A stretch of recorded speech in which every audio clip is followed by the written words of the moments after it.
Assalamualaikum warahmatullahi wabarakatuh.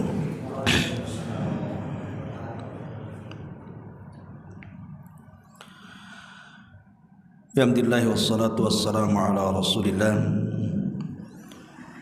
wa ala alihi wa sahbihi wa mawalah wa la hawla wa la quwwata illa billahi wa ba'du. Alhamdulillah, segala puja dan puji hanya milik Allah subhanahu wa ta'ala.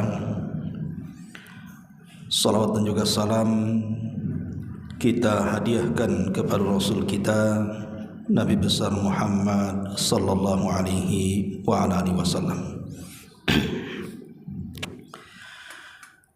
Malam ini kita akan membahas tentang bulan Ramadan, tapi kita fokuskan kepada fikih puasa. Karena seorang muslim tentu berkewajiban untuk mengetahui hukum-hukum yang berkaitan dengan puasa. Jangan sampai masuk bulan Ramadan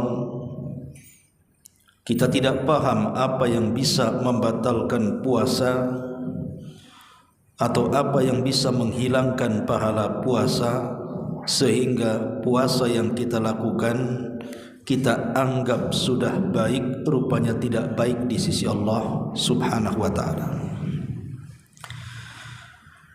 Ma'asyiral muslimin yang dimuliakan Allah subhanahu wa ta'ala,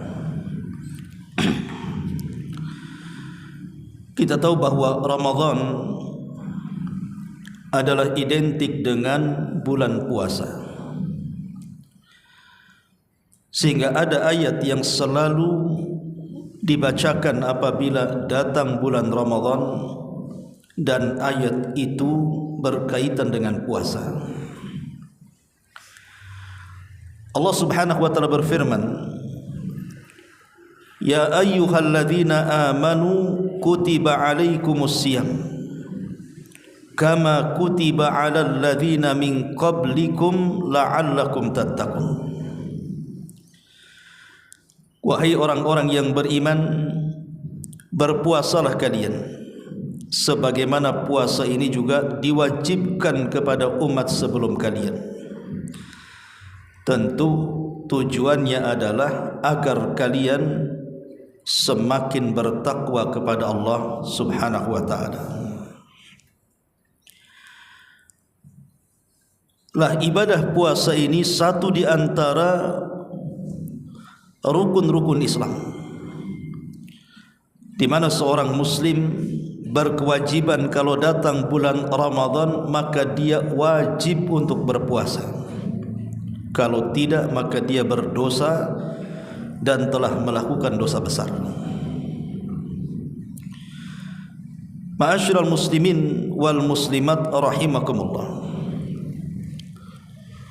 Lah, puasa sendiri banyak faedah dan manfaat.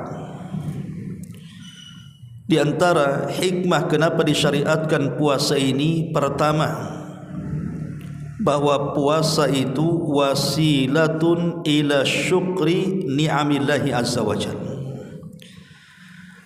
Puasa itu adalah satu wasilah supaya kita lebih bisa mensyukuri nikmat Allah subhanahu wa ta'ala. Dan itu kita bisa rasakan saat kita menahan lapar, menahan dahaga dan syahwat. Tiba-tiba kemudian datang waktu maghrib, kita pun kemudian minum, makan, bahkan mungkin malam harinya kita melakukan hubungan suami istri dengan pasangan yang sah. Maka itu kita bisa rasakan kenikmatannya. Karena biasanya orang tidak akan merasakan nikmat minum kecuali dia haus. Orang tidak akan merasakan nikmat makan kecuali dia lapar. Begitu juga berhubungan. Kalau dia lama tidak berhubungan, kemudian berhubungan, disitulah nikmatnya. Dari sini kita tahu bahwa Allah Subhanahu wa taala mengingatkan akan nikmat-nikmatnya. Maka puasa itu melahirkan syukur, agar kita semakin bersyukur kembali kepada Allah Subhanahu wa taala atas nikmat yang Allah anugerahkan kepada kita. Ini yang pertama. Yang kedua, puasa itu wasilatun ila tarkil muharramati. Puasa itu wasilah untuk meninggalkan hal-hal yang diharamkan.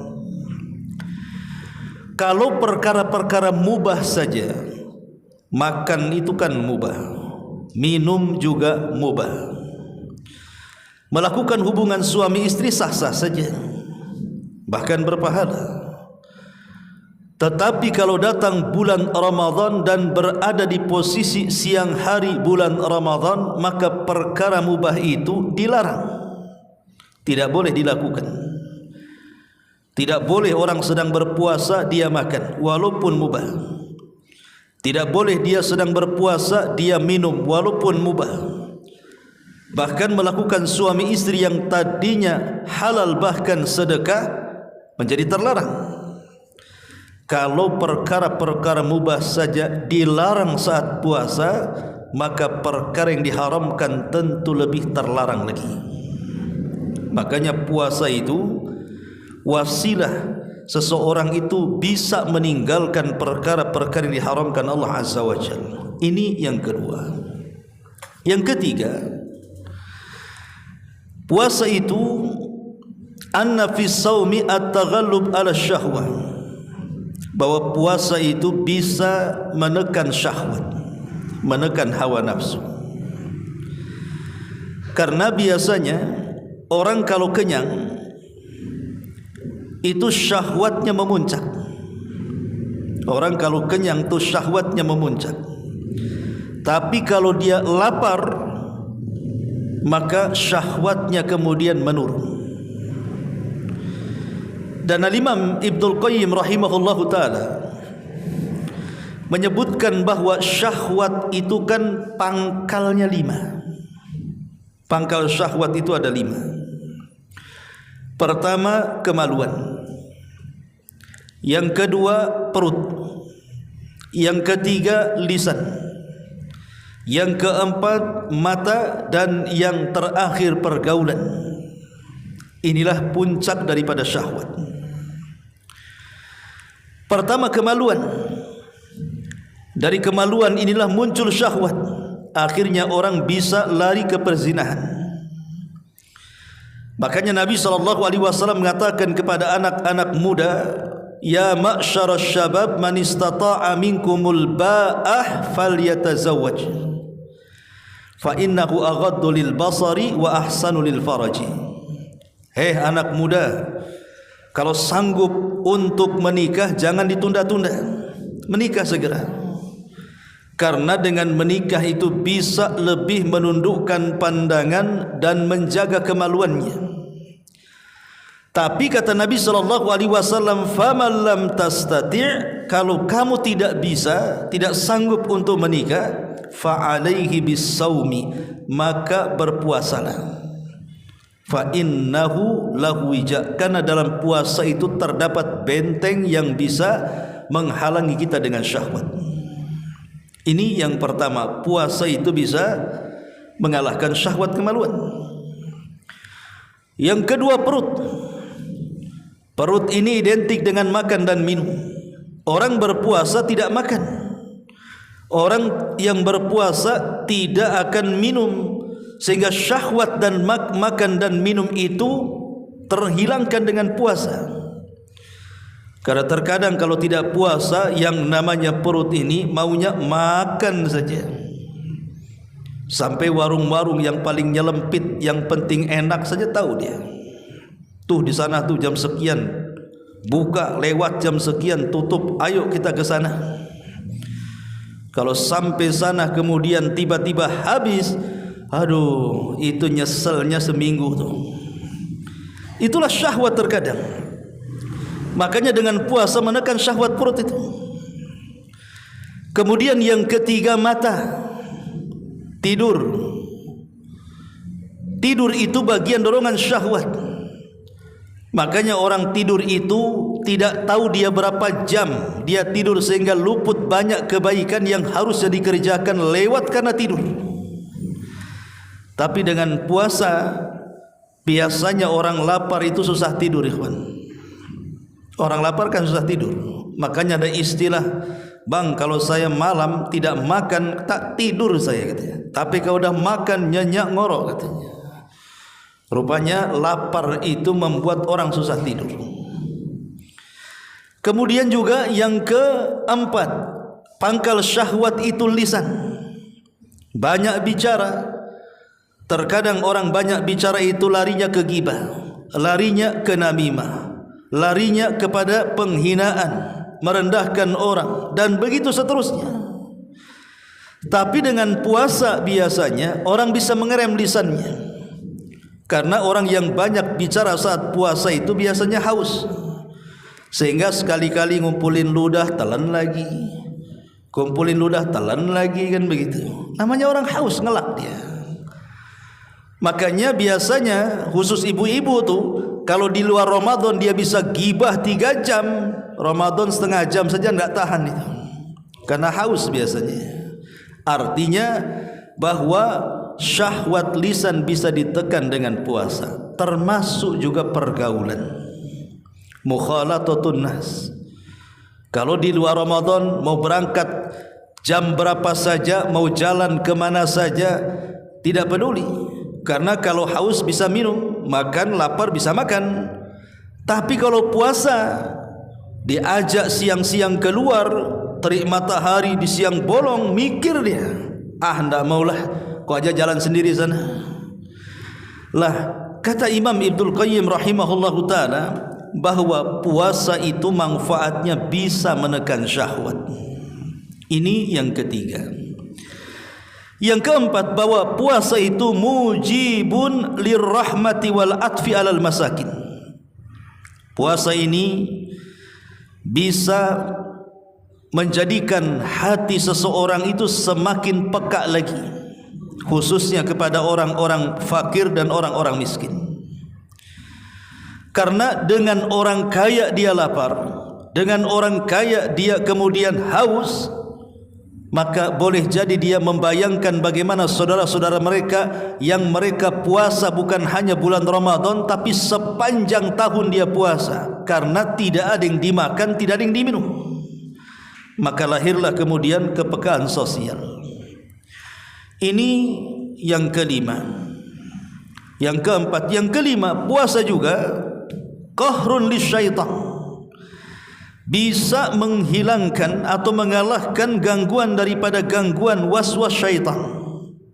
Kenapa? Setan itu kan masuk ke tubuh kita lewat jalan darah, ikhwan. Kalau kita sedang berpuasa, maka jalan darah kita itu semakin melemah. Dan ini salah satu bagian daripada melemahkan jalannya setan dalam tubuh kita. Apalagi tadi, dengan puasa kita bisa mengalahkan syahwat. Secara otomatis kemudian setan akan sulit menguasai kita. Oleh karena itulah maka puasa ini salah satu hikmahnya adalah qahrun lisyaitan. Kemudian juga yang keenam, bahwa puasa ini yudarribu nafsahu ala muraqabatillah.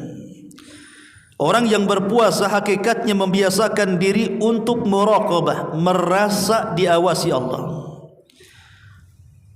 Umpamanya kalau kita berada di sebuah ruangan tertutup atau di rumah sendirian, di kulkas itu macam-macam jus ada, macam-macam makanan ada, di toples macam-macam kacang numpuk.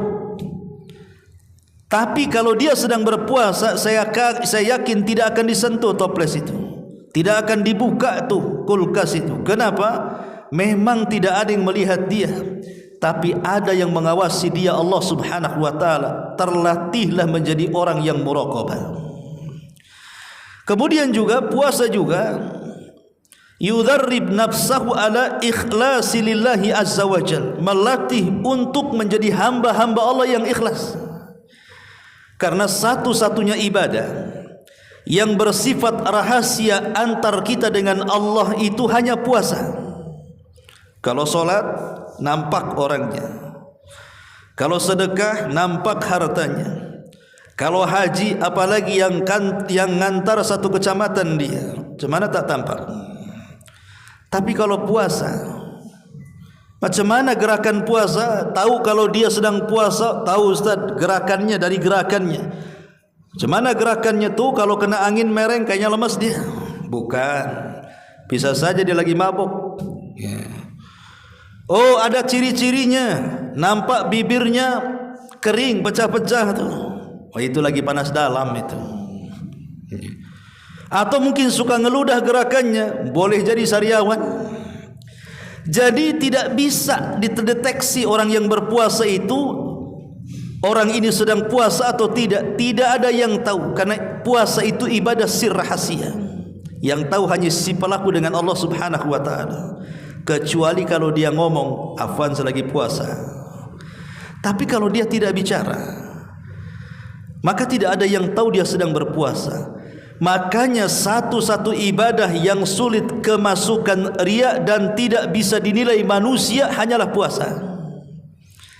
Tapi selain puasa kayak solat, zakat, haji, baca Quran dan yang semacamnya, selain daripada mudah kemasukin riya, mudah dinilai orang. Mudah kemasukan riya. Ada orang yang solat, kalau dia imam umpamanya, sengaja dilama-lamain, dipanjang-panjangin, dipakai 40 tahun di Mekah umpamanya. Ataupun umpamanya orang zakat, minta namanya dicantumkan di papan pengumuman atau disebarkan di grup WA supaya tahu aku yang sumbang. Apalagi haji zaman sekarang kan begitu.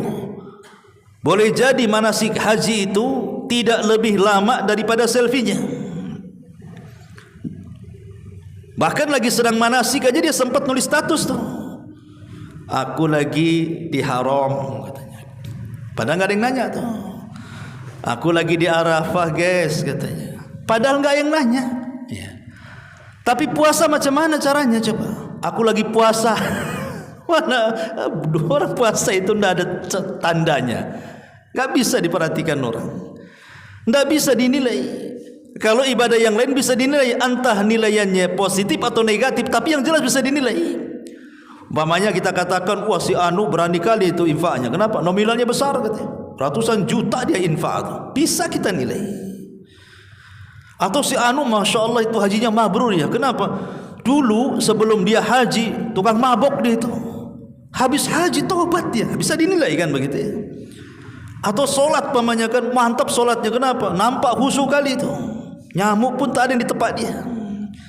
Tapi puasa tidak bisa dinilai. Lah dari sinilah maka kenapa faedah puasa itu melahirkan keikhlasan. Karena puasa itu ibadah yang hanya diketahui si pelaku dengan Allah, alias ibadatus sir. Maka dari puasa lahirlah ikhlas. Dan banyak lagi. Ma'asyiral muslimin wal muslimat rahimakumullah. Baik, kita akan masuk kepada fikih puasa. Kita tahu bahwa puasa ini bisa batal karena dua perkara. Maksudnya pembatal puasa itu ada dua. Ada yang membatalkan ibadahnya, ada yang membatalkan pahalanya. Jadi ada ibadah itu yang puasa ini sifatnya pertama membatalkan ibadahnya, dan yang kedua membatalkan pahalanya. Kalau dia membatalkan ibadahnya secara otomatis batal pahalanya. Tapi kalau dia batal pahalanya belum tentu batal ibadahnya. Contoh umpamanya dia puasa, kemudian di tengah-tengah siang hari tak tahan makan dia, berarti batal ibadah puasanya, secara otomatis batal juga pahalanya. Karena dia tidak puasa, tidak mungkin dia dapat pahala. Tetapi ada juga dia puasa, dia tahan lapar, dia tahan haus, dia tahan syahwat dari terbit fajar sampai terbenam matahari. Sukses dia menahan lapar dan dahaga itu. Tapi sepanjang puasa dia gibahin orang, sepanjang puasa dia curangin orang, sepanjang puasa dia berdusta kepada orang, sah puasanya tapi hilang pahalanya.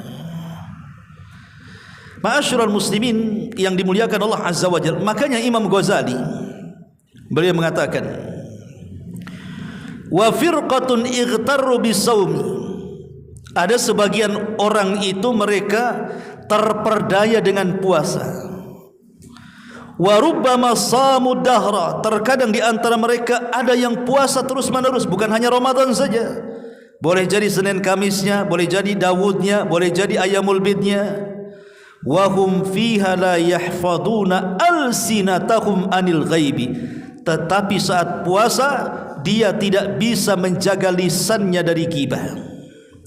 Wa butunahum anil harami indal iftar, atau boleh jadi selamat dia dari ghibah, selamat dia dari dusta, selamat dari dosa-dosa lisannya, tapi saat dia berbuka, uang untuk membeli bukaan itu hasil korupsi, uang untuk membeli bukaan itu hasil curang dagang dengan mengurang-urang takaran, mengurang-urang timbangan, mengurang-urang meteran, atau curang dalam dagang. Intinya bahwa uang untuk membeli iftar itu dari uang yang haram.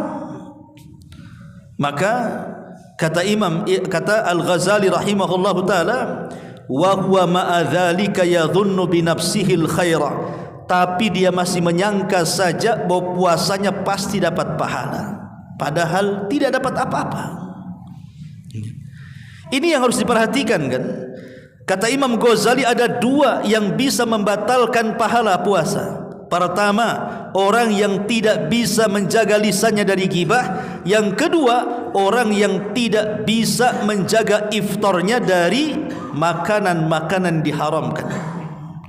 Kalau dua perkara ini belum bisa ditinggalkan, maka anda berpuasa persis seperti sabda Nabi, rubba sa'imin laisa lahul jaza illal ju' wal 'atsh. Berapa banyak orang yang berpuasa, kata Rasul, hanya menahan lapar dan dahaga saja, tidak dapat apa-apa. Ya. Kemudian kata Imam Ghazali, disebabkan itulah akhirnya dia pun meremehkan kewajiban-kewajiban, tapi mendahulukan yang sunnah-sunnah. Padahal dzalika ghayatul ghurur. Orang yang seperti itu hakikatnya orang yang paling tertipu dengan puasanya. Dia puasa, betul-betul puasa. Bukan hanya lisan, bukan hanya badannya dia puasa, lisannya pun dia puasa. Matanya dia puasa, telinganya dia puasa, kaki dan tangannya dia puasa. Saat iftar pun seandainya dia pun berusaha membeli makanan untuk iftar itu dari makanan yang halal dan dari hasil yang halal. Masalahnya dia hanya mementingkan puasa tapi meninggalkan kewajiban yang lainnya. Dia puasa tapi meninggalkan solat. Puasa dia tapi tak solat wajib. Maka orang ini pun tertipu, kata Ghazali. Mantap puasanya tapi meninggalkan solatnya, maka kemantapan puasa itu tidak akan diterima sampai dia melaksanakan solat 5 waktu.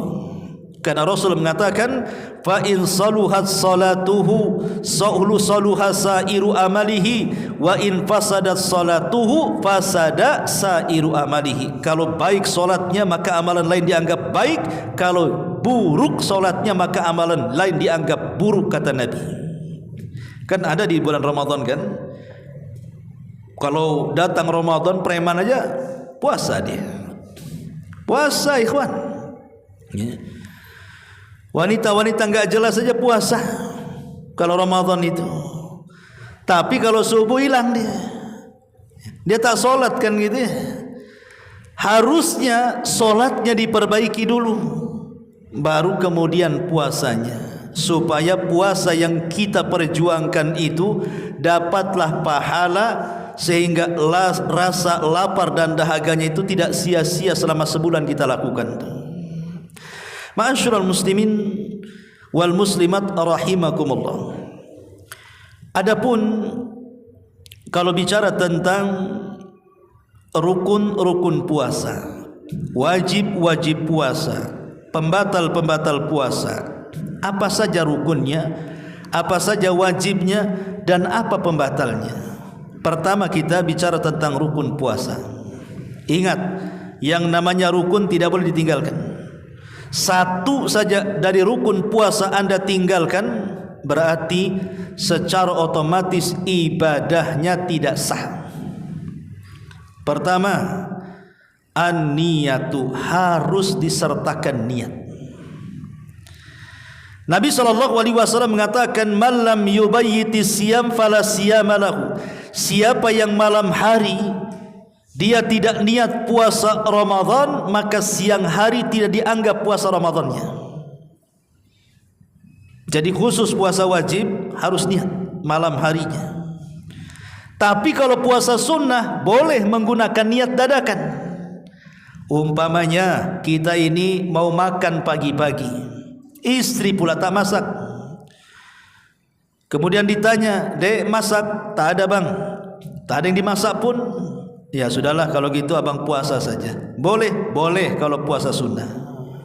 Kalau puasa wajib tak boleh. Puasa wajib itu harus ada niat di malam hari. Ini yang pertama. Yang kedua, rukun yang kedua al-imsak, menahan diri. Kapan? Ketika seseorang berpuasa, maka dia harus menahan diri dari semua yang bisa membatalkan puasanya. Dari terbit fajar sampai terbenam matahari, tahan dia. Mau lihat makanan selezat apapun tak disentuh dia. Mau lihat es doger seenak apapun tak diminum dia. Dia berusaha untuk tahan, untuk menahan diri.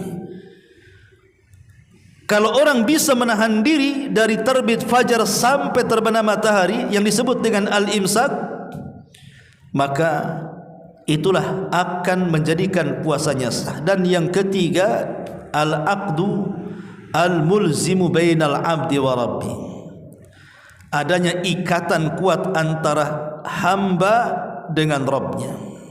Ini memperkuat bagian daripada niat. Taib, ini rukun puasa. Sekarang masuk pada syarat wajibnya puasa. Kapan seseorang itu sudah boleh diwajibkan puasa, kapan seseorang itu belum diwajibkan puasa? Pertama, dia seorang muslim. Kalau dia muslim, puasa. Yang kedua, muslim yang seperti apa? Al-bulugh, sudah sampai akil balik. Kalau sudah balik, wajib puasa. Cukuplah sampai akil balik? Tidak cukup, harus ada yang ketiganya, al-aql. Dia punya akal, dia tidak gila. Maka kalau dia tidak gila, dia waras, puasa. Wajib bagi dia puasa. Kemudian yang keempat, at-taharah, tentunya bagi wanita, suci dari haid dan nifas. Sebab kalau lagi haid dan nifas, seorang wanita tidak wajib puasa.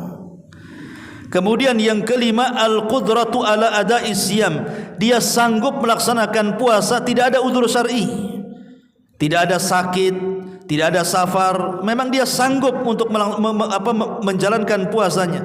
Dan yang terakhir, al-iqamah, dia harus mukim, bukan sedang safar. Ini disebut syarat wajib kapan orang itu berpuasa. Pertama, muslim. Jadi kalau ada di bulan Ramadan, ikhwan, kok tiba-tiba dia makan sembarangan, dia minum sembarangan, jangan antum salahkan dulu dia. Boleh jadi dia bukan muslim, karena selain daripada orang muslim tidak wajib puasa. Jadi kalau ada orang yang minum, ada orang makan siang bolong Ramadan, kita katakan mungkin dia bukan muslim, Pak Ustaz. Muslim, Pak Ustaz, kadang-kadang sholat juga di Masjid Al-Fajri katanya. Oh, mungkin belum balik. Dia belum balik gitu. Kata siapa janggut dah panjang belum balik? Oh mungkin gak ada akal. Mungkin dia gila. Mana ada? Waras Ustaz. Oh boleh jadi mungkin dia lagi head, lagi nifas. Macam mana Ustaz? Laki-laki nggak head nggak ada nifas. Oh boleh jadi mungkin ada uzur syar'i, diponis sama dokter dia sakit tak boleh puasa. Taklah nampak sehat, saya tanya dia sanggup puasa. Oh boleh jadi mungkin dia bukan orang sini, dia seorang musafir, ya. Dia orang sini, itu kurang ajar kalau kayak gitu tuh. Ini syaratnya sudah terpenuhi. Dia muslim, dia balik, dia berakal, dia suci, dia juga sanggup berpuasa, dia juga tidak safar kok tidak puasa. Aduh, itu mukmin budak namanya. Kenapa mukmin budak? Karena Allah panggil dalam Quran itu, ya ayyuhalladzina amanu, hai orang-orang yang beriman. Kita dipanggil oleh Allah. Kutiba alaikumusiyam, berpuasa kalian. Kalau antum manggil tukang bakso, bang baksonya kemari, dengar tukang bakso itu, tapi tak mau datang kepada panggilan kita, kita katakan apa? Dasar tukang bakso budak, kan begitu ya Bu? Ini ada orang mukmin dipanggil oleh Allah, hei orang-orang yang beriman, puasa kamu. Dengar kita panggilan ini, kok tidak puasa? Mukmin budak gitu. Ya. Ma'asyiral muslimin yang dimuliakan Allah Azza wa Jalla. Maka inilah diantara syarat-syarat wajibnya kapan orang berpuasa. Adapun syarat sahnya puasa itu 4. Kalau tadi kan syarat wajibnya orang yang berpuasa. Kalau syarat syahnya itu 4. Pertama, dia muslim. Kalau bukan muslim tidak sah. Yang kedua, dia tamyiz awil akal, dia bisa membedakan dan berakal. Artinya tidak mesti dia balik. Boleh jadi mungkin usia 8 tahun, 9 tahun dia puasa walaupun belum balik, tapi dia sudah berakal, sudah bisa membedakan ini uang 100.000, ini uang 10.000 nih. Dia bisa membedakan yang baik dan yang buruk kan. Kemudian yang ketiga, an-naqa minal haidhi wan nifas, dia tidak haid dan tidak nifas bagi perempuan. Dan yang keempat, al-waqtul qabil lisaumi, dan dia sedang berpuasa memang tepat waktu di bulan Ramadan, bukan puasa Ramadan di bulan Syawal. Maka kalau 4 syarat ini terpenuhi, sah puasanya. Muslim, kemudian juga akal, mumayyiz, kemudian juga dia tidak haid dan nifas bagi perempuan, dan dia berada di bulan yang memang diperintahkan untuk puasa Ramadan, bulan Ramadan. Inilah diantara syarat sahnya puasa ada 4. Lalu apa pembatal-pembatal? Ingat bahwa pembatal puasa itu 7. Pembatal puasa itu 7. Catat 7-nya, ingat-ingat. Kalau orang mendatangkan 7 perkara ini, batal puasanya. Apa saja 7 perkara ini? Pertama, al-aklu wasyurbu amdan, makan dan minum secara sengaja.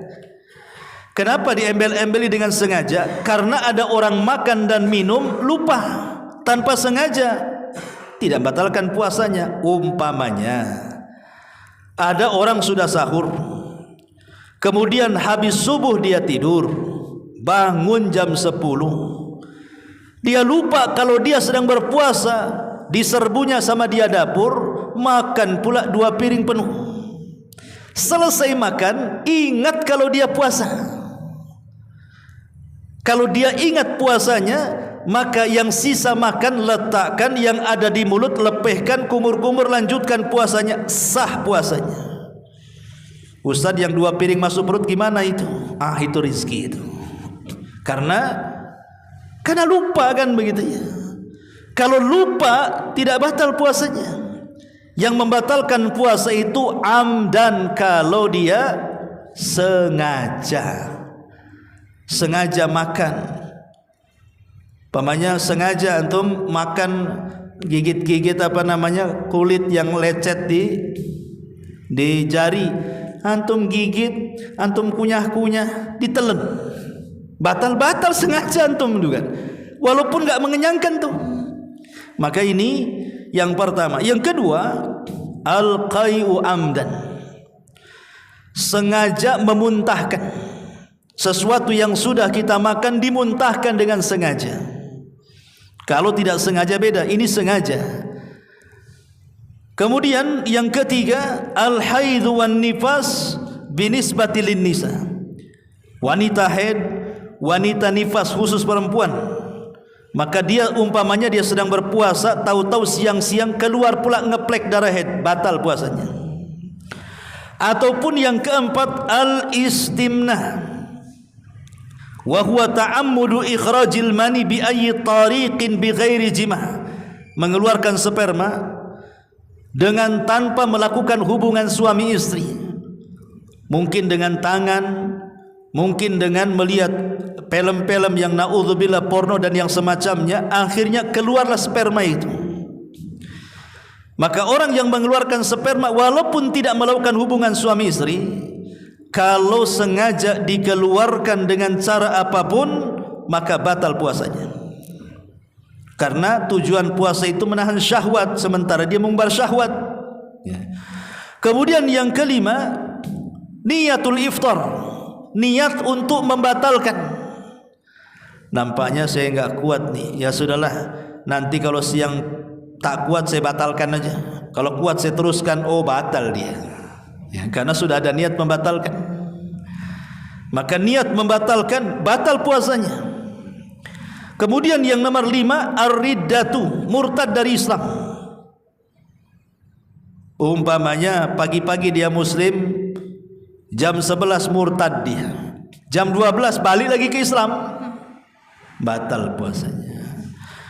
Kemudian yang nomor 7 dan yang terakhir adalah al-jima, melakukan hubungan suami istri dengan cara muta'ammidan, sengaja bukan lupa. Kalau lupa Pak Ustaz, ya tidak batal.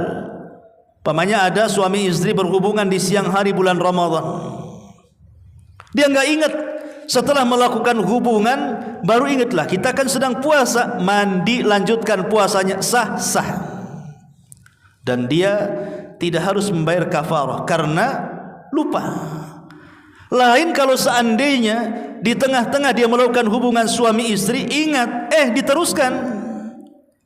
Bukannya kemudian dia berhenti, kemudian mandi dan meneruskan, malah diteruskan sampai diselesaikan, maka batal berdasarkan nas hadis Nabi SAW. Selain daripada batal, dia harus membayar kafarah. Apa kafarahnya? 1, memerdekakan budak. Nggak sanggup Ustaz dan tak ada pun budak hari ini, maka 2 bulan berturut-turut puasa. Ustaz jangan lagi 2 bulan berturut-turut, sebulan saja saya tak tahan. Harus ngasih makan 60 fakir miskin lamanya. 60 fakir miskin kau beri makan, 1 fakir miskin 1 mud. Itu kafarahnya. Karena di zaman Nabi SAW ada orang yang datang kepada Nabi SAW dan mengatakan, ya Rasul, waqa'tu ala imra'ati wa ana sha'im. Rasul, celaka aku baru saja melakukan hubungan dengan suami istri, katanya. Aku baru saja melakukan hubungan suami istri. Maka Nabi SAW mengatakan, kira-kira kau punya uang berapa? Kata orang ini, aku tidak punya apa-apa. Kalau begitu kau harus memerdekakan budak. Rasul, aku tak ada duit. Kalau begitu kau puasa 2 bulan berturut-turut, aku tak bisa, tak tahan. Kalau begitu kau kasih makan 60 fakir miskin, apalagi? Maka Rasul mengatakan, kau tak sanggup melakukan 3-tiganya? Kata orang ini, dari mana ya Rasul uang yang aku keluarkan untuk itu? Maka Rasul membawa 1 kresek kurma dan dikatakan, kalau begitu nih, saya kasih untuk membayar kafarah, kasih makan orang miskin di desamu. Orang ini mengatakan, Rasul, masalahnya tidak ada orang yang di desa yang paling miskin kecuali saya, katanya. Kata Rasul, ya sudah kalau gitu ambil makan oleh kamu dan oleh keluargamu. Dah miskin tahu miskin, ngelanggar pula kan, kurang ajar. Tapi begitulah elastisnya ajaran Islam kan. Elastisnya ajaran Islam. Ajaran Islam itu tidak kaku. Islam itu tidak kaku, kita yang kaku. Ya, Rasul kan tidak kaku. Ya sudah ambil saja katanya kan. Lah inilah 7 perkara yang disebutkan para ulama pembatal-pembatal puasa yang disepakati. Ya. Dengan ringkas, pertama makan dan minum secara sengaja. Yang kedua muntah secara sengaja. Yang ketiga mengeluarkan darah haid dan nifas khusus wanita. Yang keempat seseorang mengeluarkan sperma dengan tangan atau dengan yang lain selain daripada jima. Kemudian yang kelima niat untuk berbuka. Yang nomor 7 murtad dari Islam. Dan yang terakhir melakukan hubungan suami istri. Ini 7 perkara wajib dihafal. Kalau mendatangkan satu dari 7 perkara ini, wajib batal puasanya. Ma'asyiral muslimin wal muslimat rahimakumullah. Tapi di sana ada pembatal-pembatal puasa yang disangka pembatal padahal bukan. Ada pembatal-pembatal puasa yang disangka pembatal padahal bukan pembatal puasa. Contohnya umpamanya, 1, mencicipi makanan. Seorang ibu lagi masak nih, apakah keasinan, apakah kemanisan, apakah kemicinan, kan kita tidak tahu. Namanya ibu lagi masak, ya, ibu-ibu lagi masak. Bagaimana cara tahunya? Maka boleh dicicipi. Kan rasa itu kan ada di lidah, tidak sampai di tenggorokan. Nah, kalau sudah dicicipi terasa, langsung diludahkan kembali dan berkumur-kumur, lanjutkan puasanya. Jangan dicicipi, ditelan 1 sendok, kurang 2 sendok. Bukan nyicipi Anda ini, Anda sedang makan namanya. Yang kedua, menyiram kepala saat mandi. Jadi ketika panas terik luar biasa, masuklah kita ke kamar mandi, ngambil sawer atau langsung ditumpahkan air 1 ember ke atas kepala untuk mengurangi rasa haus. Ini tidak batal puasanya, nggak apa-apa.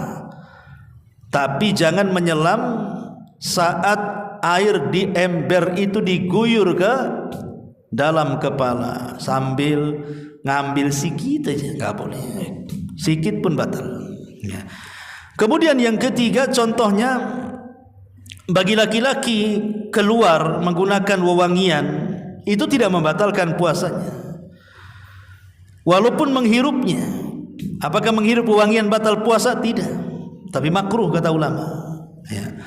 Termasuk juga seseorang mencium, memeluk istri, tidak membatalkan puasa kalau tidak sampai mengeluarkan sperma.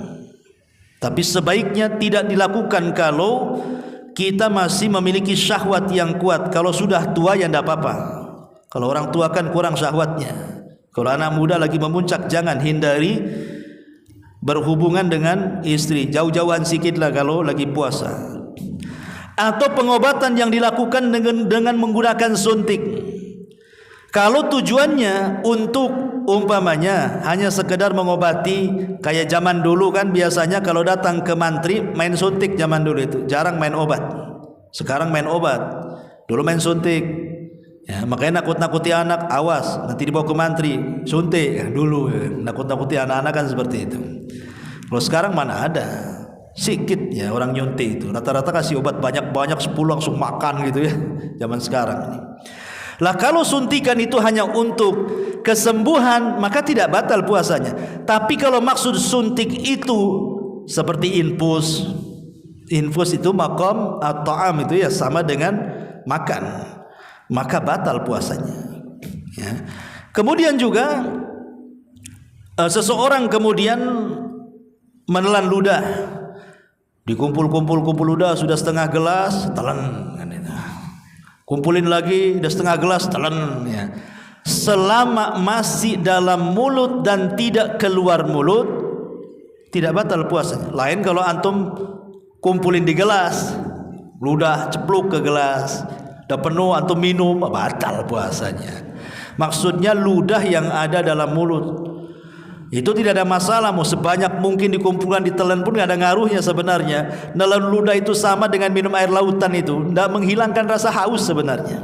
cuman itu acting lagi puasa aja. Jadi itu tidak batal puasanya. Termasuk juga mengeluarkan darah, kecuali kalau mengeluarkan darah itu berlebihan sehingga sampai lemas badannya. Kata Syekh Utsaimin, seperti orang yang berbekam, kalau seandainya kebanyakan darah yang dikeluarkan akhirnya lemas mengakibatkan dia pun lapar, haus dan begitu seterusnya, bisa batal puasanya.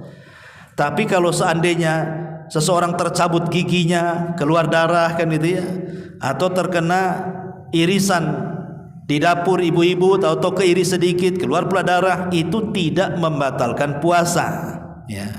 Termasuk juga muntah bukan karena keinginan, bukan karena sengaja, tahu-tahu mau muntah saja karena kena mah umpamanya, maka itu tidak batal puasanya. Jadi intinya bahwa ada perkara-perkara yang membatalkan, ada perkara-perkara yang tidak membatalkan. Dari yang membatalkan saja, ada yang wajib qadha saja, ada yang wajib qadha plus kafarah. Yang wajib qadha plus kafarah kalau pembatalnya berkaitan dengan jima di bulan Ramadan, di siang hari maksudnya, itu bukan qadha saja, bayar kafarah juga dia.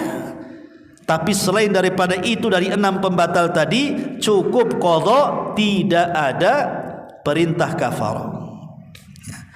Ma'asyiral muslimin wal muslimat rahimakumullah. Adapun keringanan-keringanan bagi orang yang berpuasa, ketika dia tidak berpuasa cukup membayar fidyah saja, itu hanya kepada 2 kelompok saja. Kalau orang ini tidak puasa, maka tidak ada kewajiban qadha, yang ada bayar fidyah saja. Dan itu ada 2 kelompok saja. Pertama, orang yang sakit dan tidak diharapkan kesembuhannya. Kata dokter jangan puasa, kalau kau puasa mati. Maka kalau dia punya penyakit dan tidak diharapkan kesembuhannya, dan ada fatwa dokter tidak boleh dia puasa, maka kalau datang bulan Ramadan tidak perlu puasa, cukup bayar fidyah saja. Kelompok yang kedua, kakek-kakek, nenek-nenek yang sudah tua renta, pikun dan tidak sanggup puasa. Maknanya kalau dia sanggup puasa dan tidak pikun, tetap wajib puasa. Karena ada nenek-nenek pun yang usianya 6-70 tahun masih sanggup kan begitu ya. Ini maksudnya nenek-nenek dan kakek-kakek itu yang sudah tua tak sanggup lagi puasa, apalagi pikun. Dibilang makan nggak makan, dibilang nggak makan makan pula. Itulah orang pikun.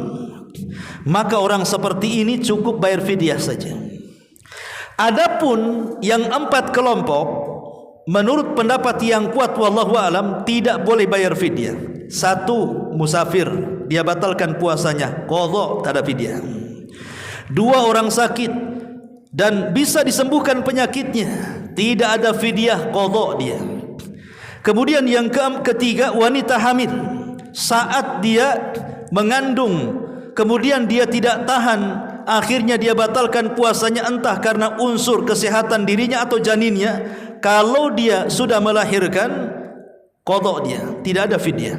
Atau wanita yang menyusui, dia lemah, dia harus makan, karena kalau tidak makan tidak keluar susunya, nanti bahaya bayinya, maka tidak ada bayar fidyah. Orang ini nanti kalau suatu hari dia sudah disapi anaknya dan sudah sehat, qadha, tidak ada fidyah.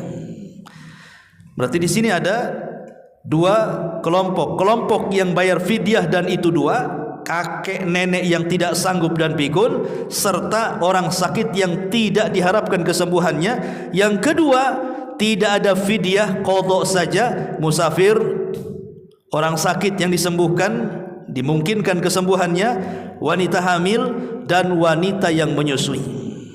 Ini fikih secara global, fikih puasa Ramadan. Wallahu a'lam bishawab. Ini yang bisa saya sampaikan, mudah-mudahan bisa menjadi bekal bagi kita di bulan Ramadan. Subhanakallah bihamdika asyhadu an la ilaha illa anta astaghfiruka wa atubu ilaik. Allahu ta'ala.